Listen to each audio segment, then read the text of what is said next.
Bonjour à tous, petit tuto pour le démontage du réservoir d'un Honda Cross Tourer 1200 DCT de 2012 jusqu'au démontage du filtre à air pour un nettoyage ou un remplacement. Puis par la suite on va voir le démontage de l'amortisseur pour ceux que ça intéresse.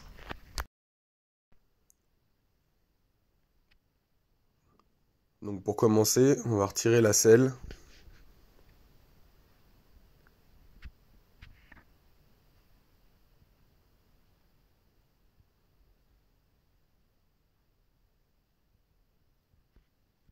Puis dans mon cas, le top case. Si vous avez des valises, ça peut être pratique de les démonter aussi.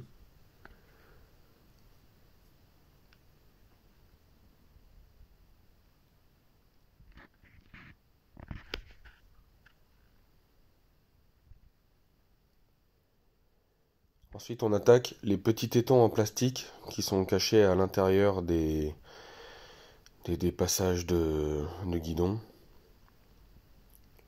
Alors pour les avoir, il faut enfoncer le petit téton à l'intérieur, au milieu. Et puis à l'aide d'un tournevis plat, on passe sur le côté pour décoller légèrement. Et on le fait venir. Donc voilà, on enfonce au milieu et après on soulève. Et pour les remonter, il suffit de redécaler le téton vers l'extérieur, le mettre en place dans l'orifice prévu et renfoncer le téton à sa position neutre. Alors normalement il y en a 5 ou 6, moi j'en ai plus que 3 de chaque côté, parce qu'il y en a quelques-uns qui ont été pétés au démontage précédemment. Ça tient très bien avec les 3 que j'ai, il n'y a pas de problème. Donc on fait l'opération des deux côtés. C'est assez rapide, hein. Au début on cherche pas mal où il se trouve. Il y en a sur le côté des radiateurs et il y en a juste en haut, là où au début de la vidéo on me voit expliquer. Ensuite il y a les petites vis BTR.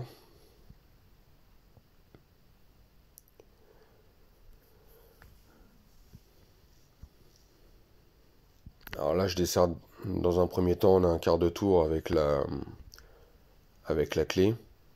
Et après j'aime bien me servir d'une petite dévisseuse pour pas faire 20 millions de mouvements avec la clé. Je suis un peu feignant. Malheureusement j'avais oublié que sur le côté, avec mes nouveaux crash case, la visseuse elle passe pas. Donc j'ai quand même besoin d'utiliser la clé.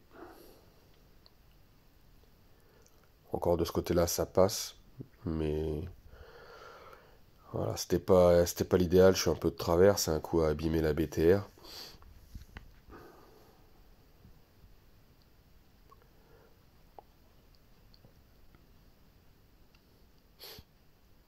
Mais là, de ce côté-là, il n'y avait pas le choix. Il y a un fer qui passe pile devant.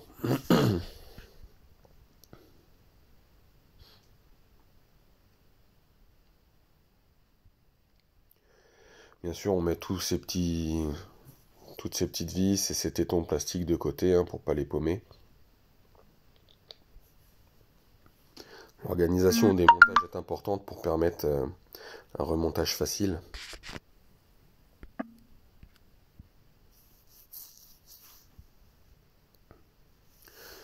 Alors pour retirer la joue, il suffit de la glisser vers l'avant, parce qu'elle est prise, elle est enfoncée de l'avant vers l'arrière au niveau du phare. Donc vous verrez, il y a une encoche en fait.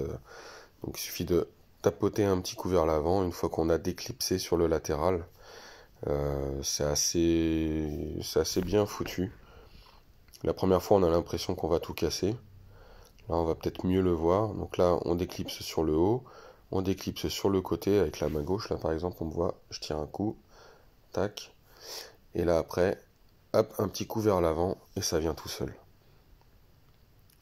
Alors moi avec ces Parker Terre là, ces crash case, J'ai pas besoin de les démonter, j'arrive à les glisser derrière, il y a assez de largeur. Avant, j'avais les parcs Carter d'origine de la version Travel, les morceaux en alu gris qui sont plaqués au plastique quasiment, donc là on est obligé de les sortir pour le faire.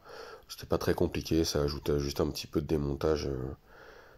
Il y avait deux vis en dessous la tête de phare et deux vis sur les latéraux, et c'était tout. Donc là ensuite on a une vis qui bloque la partie du carénage contre laquelle on vient plaquer notre genou quand on conduit la moto, sur le flanc du réservoir. Donc c'est une vis de 12, enfin une vis, c'est une empreinte de 12. Et ensuite cette partie-là, elle est pincée entre un caoutchouc et un téton qui sont reliés au carénage euh, de la joue de radiateur. Donc vous voyez là je déclipse, il suffit de tirer la joue de radiateur et de pousser le carénage de flanc de réservoir derrière. Voilà.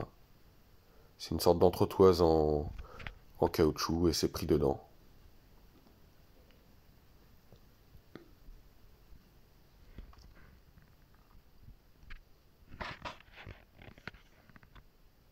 Ah, une vis qui s'était barrée.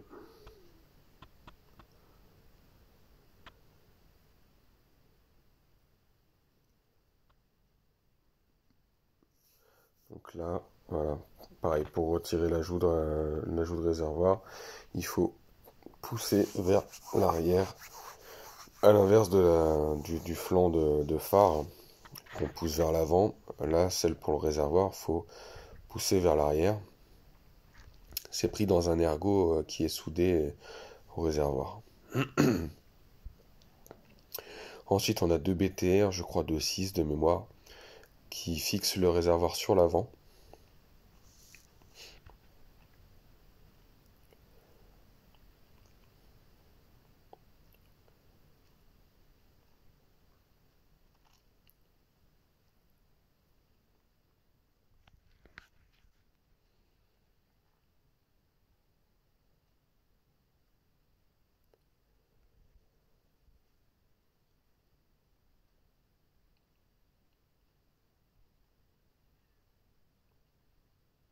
Donc là, on y est presque, hein, il reste plus grand chose. C'est-à-dire que le plus gros du travail a été fait. Donc, on va falloir qu'on desserre l'axe au niveau de l'embase du réservoir, sous la selle. On a encore du 12 de chaque côté. Si vous démontez pas complètement le réservoir, juste le desserrer, ça suffit. Et concrètement, pour atteindre juste comment ça s'appelle, la boîte à air et démonter le filtre, c'est possible de uniquement maintenir le réservoir levé. Mais bon, ça simplifie pas l'accessibilité. Donc là, bon, je vous montre, là j'ai une cale en bois. Je crois que ça vient d'une table, d'une rallonge de table. Euh, Elle fait dans les 800 mm, il me semble. Et je m'en sers pour caler le réservoir ouvert.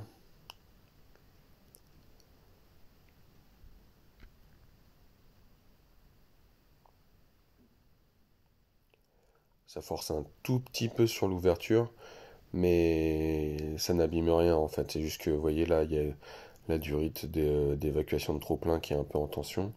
Dès que je la libère, ça force plus. Et d'ailleurs, on va la déconnecter.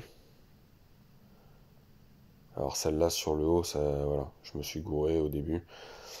Le plus simple, c'est de la déconnecter sur son raccord.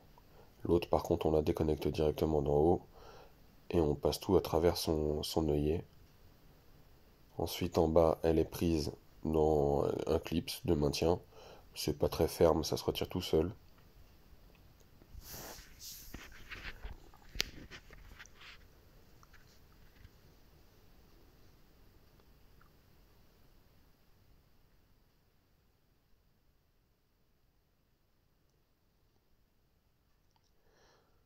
Donc là, on arrive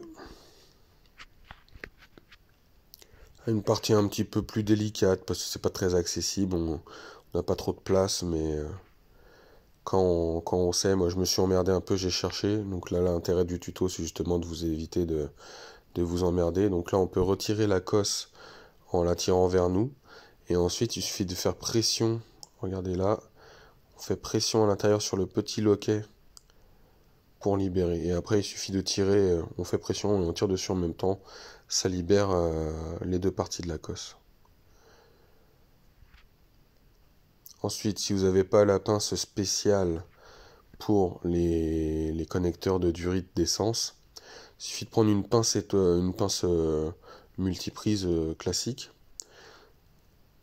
Et en fait, il y a deux petits, alors on voit pas très bien à la caméra, il y a deux petits tétons verts qui bloquent, qui retiennent la durite. On va les presser en même temps pour libérer la durite en plastique. Et alors c'est assez ferme, hein, la durite est déjà bien serrée, le joint torique de la durite est assez serré sur le conduit du réservoir. Donc une fois qu'on est sûr de bien avoir appuyé avec la pince multi, faut pas hésiter à bien tirer sur la durite qui est attachée de manière ferme. Donc une fois qu'on a fait tout ça, le réservoir est libéré de toute entrave et il n'y a plus qu'à retirer l'axe pour, euh, pour accéder aux entrailles de la bête.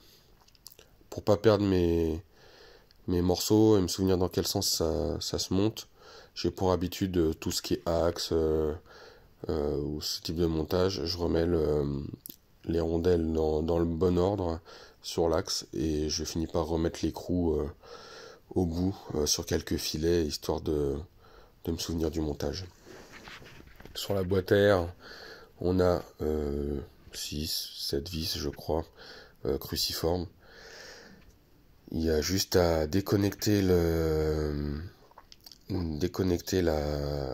sonde. Je crois que c'est une sonde de température.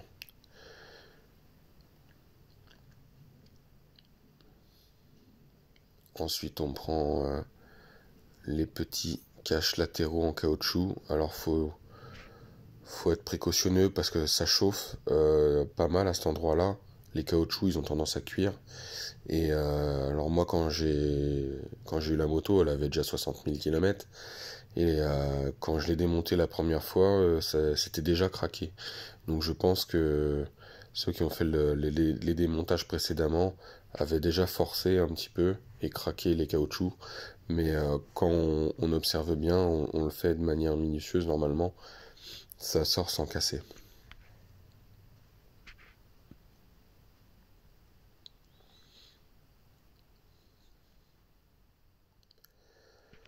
Donc on prend un cruciforme et puis bah là c'est parti, on va desserrer toutes les vis de la boîte à air. Alors c'est important de prendre un cruciforme qui est assez adapté, pas n'importe quelle taille. Je sais plus si c'est du PZ1 ou PZ2 que j'utilise à cet endroit-là. Parce que les vis sont censées être réutilisées quasiment à vie, on va dire. On les change jamais ces vis-là. Donc bon, c'est pas serré non plus très très fort. Mais suffit de foirer un peu la vis une fois dedans et après vous êtes embêté pour tous les démontages, quoi.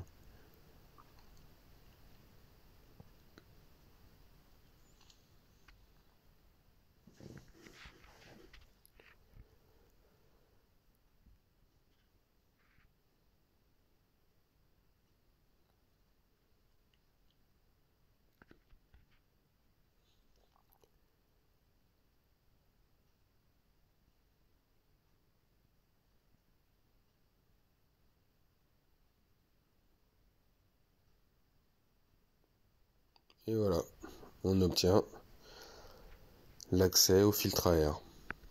Vous voyez, c'est vraiment très très court, hein. La vidéo, là, on est à 14 minutes, ouais, presque 15 minutes. C'est assez rapide. Là, après, bon, moi, j'ai pas besoin de le démonter. Vous voyez un truc bizarre, hein, c'est pas le filtre à air d'origine, c'est un montage perso avec une mousse. Euh, Mais j'ai le même nombre de vis que le filtre d'origine. Après, ça tient par une vis cruciforme de chaque côté. Et c'est le capot de la boîte à air qui vient verrouiller le tout sur l'embase. Donc le principe reste le même après. Voilà, c'est les deux vis de chaque côté. Elles sont prisonnières de la base du filtre à air. Quand vous changez de filtre à air, en général, elles sont pas fournies avec, il faut les récupérer. Donc ne pas jeter le filtre à air bêtement avant d'avoir remonté l'autre. Faut vraiment récupérer les vis qui sont dessus. Et voilà, donc là du coup, on est prêt à attaquer la partie démontage d'amortisseur. Parce qu'à la base, c'était le but de mon démontage, c'était d'accéder à l'amortisseur.